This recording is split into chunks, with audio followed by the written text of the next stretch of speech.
যদি সত্যি জানতে চাও তোমাকে চাই, তোমাকে চাই। যদি মিথ্যে মানতে চাও তোমাকেই চাই। আশা, তুমি কাল ফেসবুকে গিয়েছিলে? না তো। মিথ্যা বলো কেন? তোমার সাথে আমি মিথ্যা বলবো কেন? আজব তো। তোমার সাথে আমার আরেকটা আইডি অ্যাড আছে। আমি তোমাকে কাল ফেসবুকে দেখেছি। ও হ্যাঁ, গিয়েছিলাম একবার, মনে নাই। তাহলে আমাকে অফলাইনে রাখছো কেন? কই, না তো। হ্যাঁ, তুমি আমাকে অফলাইনে রেখেছো। আচ্ছা, আমি দেখবো, মনে নেই আমার। তুমি ফেসবুকে যাও, তাতে আমার কোনো প্রবলেম নেই, কিন্তু আমাকে অফলাইনে রাখবা এর মানে কি? বললাম তো কবে রাখছি মনে নেই, দেখতে হবে। তারপর কার কার সাথে কথা হলো? কারোর সাথে না, এমনি কিছুক্ষণ থেকে বের হয়ে গেছি। মিথ্যা বলো কেন? তোমার সাথে রাতুলের চ্যাটিং হয়নি? আরে না, কি বলো, তোমার বারণ করার পর থেকে আমি রাতুলের সাথে কথাই বলি না। রাতুল তো আমাকে বলেছে তোর গার্লফ্রেন্ডের সাথে চ্যাটিং করছি। ওই রাতুল একটু হাই হ্যালো বললো, এই আর কি। তুমি কিছু বলো নাই? পাগল নাকি তুমি? বারণ করার পর আবার ওই ছেলের সাথে কথা? মিথ্যা বলছো কেন? তুমি তো ওর সাথে অনেক রোমান্টিক চ্যাটিং করেছো, আমি জানি। দেখো, তুমি কিন্তু আমাকে অবিশ্বাস করছো। যা সত্যি আমি তাই বলছি। তুমি রাতুলকে আই লাভ ইউ বলো নাই? তোমার কাছে আমার কথার চেয়ে রাতুলের কথার মূল্যই বেশি হলো? তুমি না আমাকে বিশ্বাস করো, এই তোমার বিশ্বাস? হ্যাঁ, তোমাকে আমি অনেক বিশ্বাস করি, কিন্তু এই ঘটনার পর আমার নিজেকেও বিশ্বাস করতে অনেক কষ্ট হচ্ছে। আমি সত্যি বলছি, ওর সাথে আমার এমন কোনো কথা হয়নি। তোমার ফেসবুক পাসওয়ার্ড আমি জানি। তোমার পাসওয়ার্ড এইটা না? কি?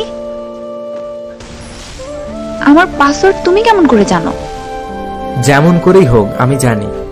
আর তোমার সাথে আমার কোনো আইডি অ্যাড নেই, এবং রাতুলও আমাকে কিছু বলেনি। তবে তুমি যখন রাতুলের সাথে চ্যাটিং করছিলে, আমি তখন তোমার আইডিতেই ছিলাম। তোমাদের সব চ্যাটিং আমি পড়েছি।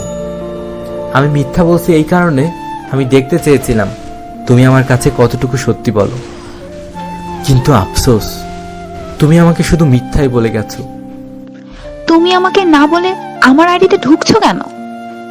তুমি আমার পাসওয়ার্ড চুরি করছো? এই কথাটা বলেই লাইনটা কেটে দিল নীলা। নীলা আর আবিরের সম্পর্কটা ছিল 6 মাসের। নীলাকে খুব ভালোবাসতো আবির, কিন্তু নীলা বারবার আবিরের বিশ্বাস ভেঙেছে।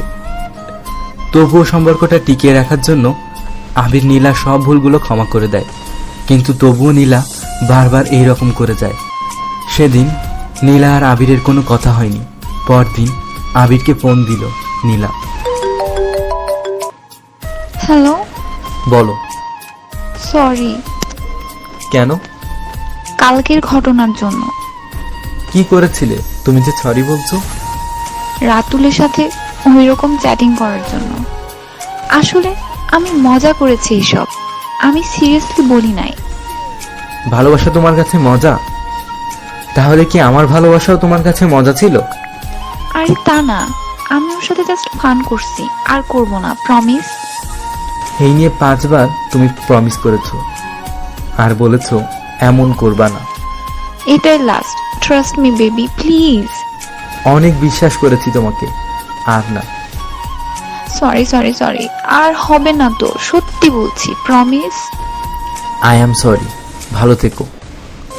কথাটা বলেই লাইনটা কেটে দিল আবির। একজন মানুষকে কতবার বিশ্বাস করা যায় আবির সেটা জানে না, কিন্তু সম্পর্কটা টিকিয়ে রাখার জন্য আবির বারবার নীলাকে বিশ্বাস করেছে, তাকে সুযোগ দিয়ে গেছে, কিন্তু নীলা বারবার আবিরের বিশ্বাস ভঙ্গ করেছে। আসলেই কিছু কিছু মানুষের কাছে ভালোবাসাটা জাস্ট ফান। আজ নীলা হয়তো অন্য কারো হাতে হাত রেখে ঘুরছে, আর আবির নামক ছেলেটি এখনো নীলার অপেক্ষায় আছে। আর যে কোনো সম্পর্কের মূল ভিত্তি হলো বিশ্বাস। বিশ্বাস ছাড়া সম্পর্ক বাঁচে না। এই বিশ্বাস অর্জন করতে অনেক সময় লেগে যায়, আর বিশ্বাস ভাঙতে এক মুহূর্ত সময় লাগে না। তাই আমাদের উচিত বিশ্বাসের মর্যাদা দিয়ে চলা।